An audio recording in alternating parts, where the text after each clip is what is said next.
E whai whakaaro ana te rōpū, nā rātou nei I kōkiri te tono mo te mahi pāpāho Māori hei morimori I te reo Māori. Ki te kōkiri tono hou, e riro ai I te iwi Māori he wāhanga o te aratu wātea, 4G technology. Kei te tuki I te kāwanatanga me te rōpū torangapū Māori e pāna ki tēnei kaupapa. I nā rā hoki e ki ana te rōpū torangapū Māori, kei raro I te tiriti o Waitangi e aoana kia riro I te iwi Māori he wāhanga o taua taonga. E kore he huarahi I tū atu hei whaima nā kai kreme, I tērā I te whakamohai tā rātou tohe mō nā aratuku. Ko te whāinga roa, he whakararu I te hiahia a te kāwana ki te hoko a mākete I Aua. Tai hoko te hoko I ngā wāhanga nui a te tau e tū mai ni. Tai hoa katoa pia te hoko, me hoki anō ki te whakaaro Māori. He a te tuku I nei mea I rungi te whakaaro, ko te pāinga nui mo te katoa. Kua roa te take whakamatara I nā aupatu aratuku irirangi I nā I whakatōpu atu ai nā rōpū e whā, e whaitika nāna ki Tauarawa. Ai ko nāno ngā taonga, te iringa o te rā, te iringa o papatua nuku, te iringa o ngā atua o te pō o te ao mārama. Kua roa te Māori e tohe ana mō nā aratuku nei, tae mai ki tēnei wā, he tohe e noho huki ana. Ko nā kai kreme, ko pānga tuku iho o Rangiaho Everton, te kaunihera Māori o Aotearoa, nā kai whakapūmau I te reo, me te poari kai tiaki I te reo Māori o te whanganui atara. He whāinga tika nui tonu tō te iwi Māori, kia anō ki roti I ngā āhuatanga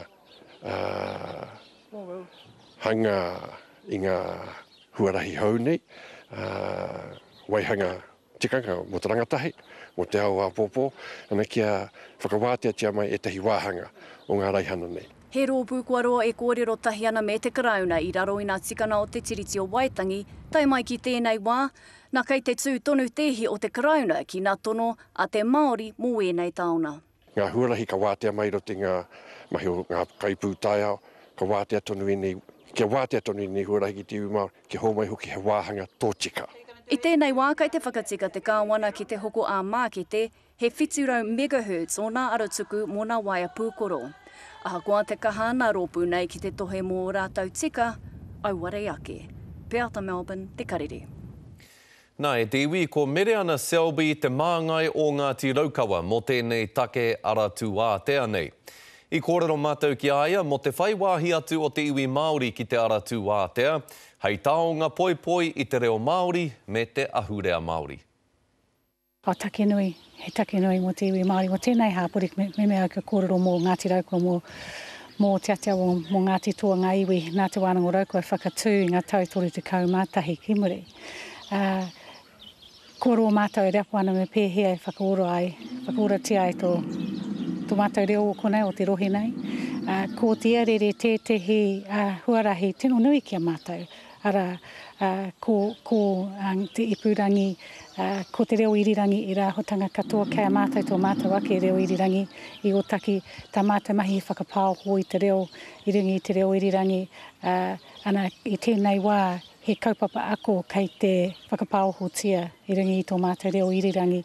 Koira tētehi huarahi e tai ai I te reo Māori, te toro atu ki ngā tāngata katoa, ki ngā whānau, ki ngā hapu o tira ki ngā iwi o te rohe nei.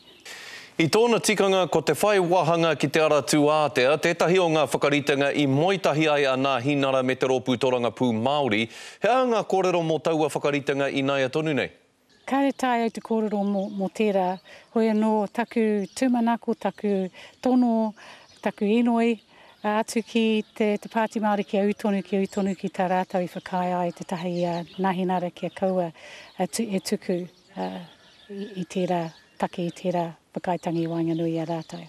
Nō reira, heha te whakatau a Ngāti Raukawa mo te take aratu ātea nei?